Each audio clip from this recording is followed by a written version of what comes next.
Hello dear students, Nivedita Joshi is here by taking a new video on the topic homeostasis and feedback. See, this is a topic from class 10th science. Okay, the chapter there is chapter lesson 7 control and coordination. So at the end of this chapter there is a topic homeostasis and feedback. Actually we should know the terms. Homeostasis means steady state. Steady means constant state. So we will have how the before this topic in the previous video I have covered the topic hormone. So this is related with the hormone. Okay, how the secretion and stopping. Okay, this is controlled, the secretion of hormone, and how its secretion is stopped. This process is controlled by feedback mechanism. So we will go through this. So, as I told you, homeostasis means keeping the internal environment. Internal means body's internal environment of the body uh, constant.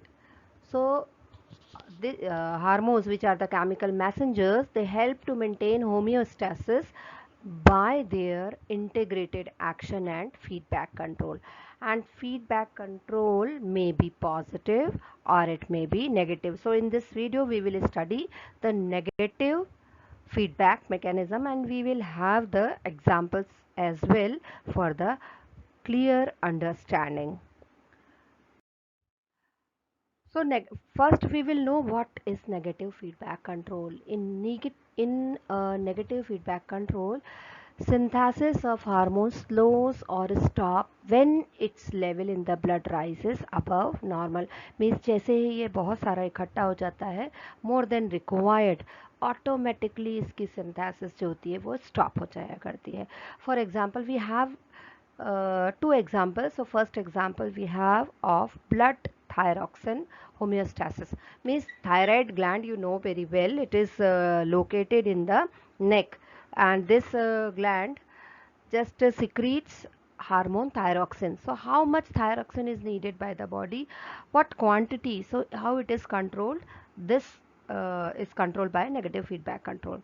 So what happens first, in response to some external stimulus, hypothalamus, you know very well, it is a part of brain, but it also secretes some hormones.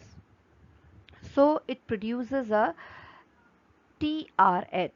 T means thyrotropin and RH means releasing hormone. Means actually it is giving message to master gland.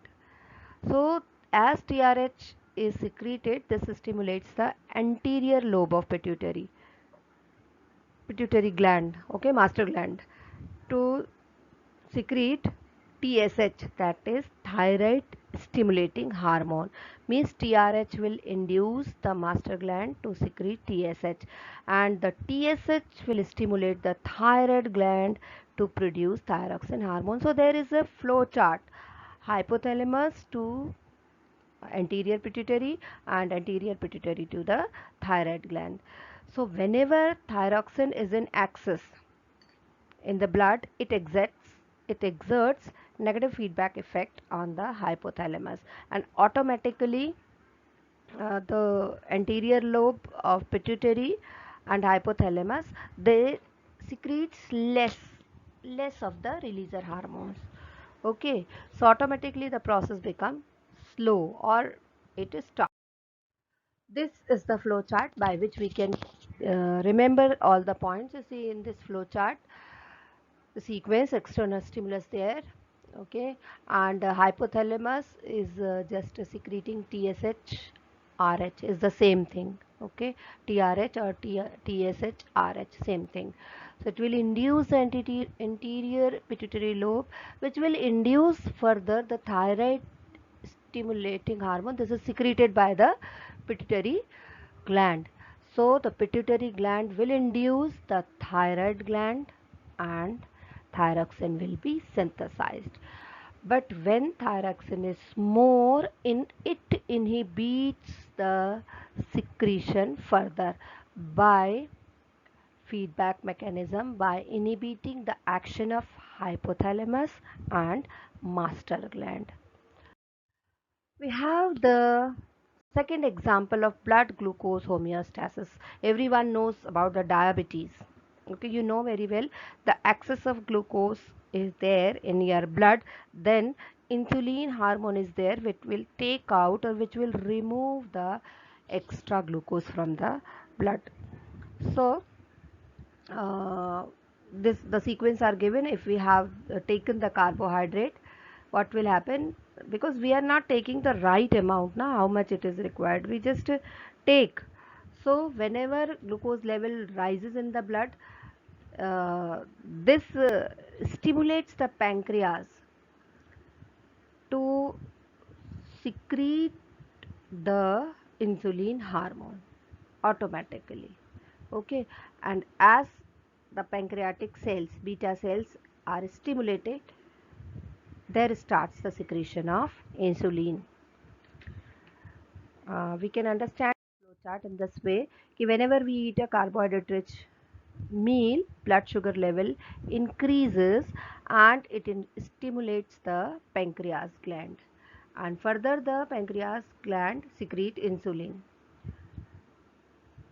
And what happens as a result, insulin is secreted, the consumption of glucose that is increased. Okay, that is increased, and in this way the blood glucose level is brought back to normal. Okay, so this way the secretion of insulin, it is it is maintained in the blood.